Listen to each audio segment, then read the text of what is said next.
to help you get settled in on your first night. I actually worked in that office before you. I'm finishing up my last week now, as a matter of fact, so I know it can be a bit overwhelming, but I'm here to tell you there's nothing to worry about. You'll be fine. So let's just focus on getting you through your first week, okay? Let's see. First, there's an introductory greeting from the company that I'm supposed to read. It's kind of a legal thing, you know. Welcome to Freddy Fazbear's Pizza, a magical place for kids and grown-ups alike, where fantasy and fun come to life. Fazbear Entertainment is not responsible for damage to property or person. Upon discovering that damage or death has occurred, a missing person report will be filed within 90 days or as soon as property and premises have been thoroughly cleaned and bleached and the carpets have been replaced. Blah, blah, blah. Now, that might sound bad, I know, but there's really nothing to worry about. The animatronic characters here do get a bit quirky at night, but do I blame them? No. If I were forced to sing those same stupid songs for 20 years and I never got a bath, I'd probably be a bit irritable at night too. So remember, these characters hold a special place in the hearts of children and we need to show them a little respect, right? Okay. So just be aware, the characters do tend to wander a bit. They're left in some kind of free roaming mode at night. Something about their servos locking up if they get turned off for too long. They used to be allowed to walk around during the day too, but then there was the bite of 87. Yeah, it's amazing that the human body can live without the frontal lobe, you know? Now, concerning your safety, the only real risk to you as a night watchman here, if any, is the fact that these characters, if they happen to see you after hours, probably won't recognize you as a person. They'll most likely see you as a metal endoskeleton without its costume on. Now, since that's against the rules here at Freddy Fazbear's Pizza, they'll probably try to forcefully stuff you inside a Freddy Fazbear suit. Now, that wouldn't be so bad if the suits themselves weren't filled with cross-beams, wired, and animatronic devices, especially around the facial area. So you can imagine how having your head forcefully pressed inside one of those could cause a bit of discomfort and death. The only parts of you that would likely see the light of day again would be your eyeballs and teeth that pop out the front of the mask. Yeah, they don't tell you these things when you sign up. But hey, first officially agrees. I'll chat with you tomorrow. Check those cameras and remember to close the doors only if absolutely necessary. Gotta conserve power. Alright, good night.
talk quite as long this time since Freddy and his friends tend to become more active as the week progresses. It might be a good idea to peek at those cameras while I talk, just to make sure everyone's in their proper place, you know. Interestingly enough, Freddy himself doesn't come off stage very often. I've heard he becomes a lot more active in the dark, though, so hey, I guess that's one more reason not to run out of power, right? I also want to emphasize the importance of using your door lights. There are blind spots in your camera view, and those blind spots happen to be right outside your doors. So if you can't find something or someone on your cameras, be sure to check the door light. You might only have a few seconds to react. Not that you would be in any danger, of course. I'm not implying that. Also, check on the curtain in Pirate Cove from time to time. The character in there seems unique in that he becomes more active if the cameras remain off for long periods of time. I guess he doesn't like being watched. I don't know. Anyway, I'm sure you have everything under control. Talk to you soon.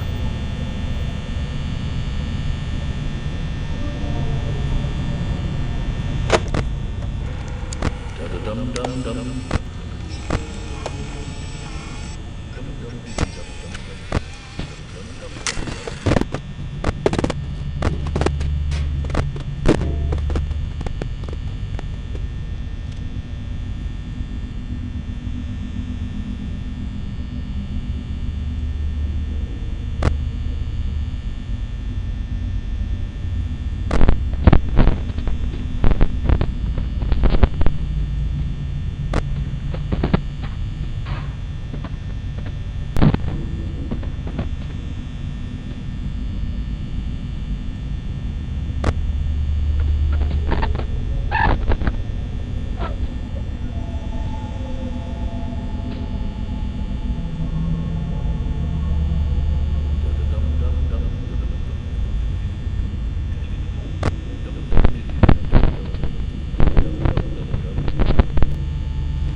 Most people don't last this long. I mean, you know, they usually move on to other things by now. I'm not implying that they died. That's not what I meant. Anyway, I better not take up too much of your time. Things are getting real tonight. Hey, listen, I had an idea. If you happen to get caught and want to avoid getting stuffed into a Freddy suit, try playing dead. You know, go limp. Then there's a chance that maybe they'll think that you're an empty costume instead. Then again, if they think you're an empty costume, they might try to stuff a metal skeleton into you. I wonder how that would work.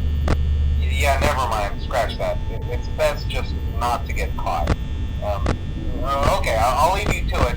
See you on the flip side.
dum.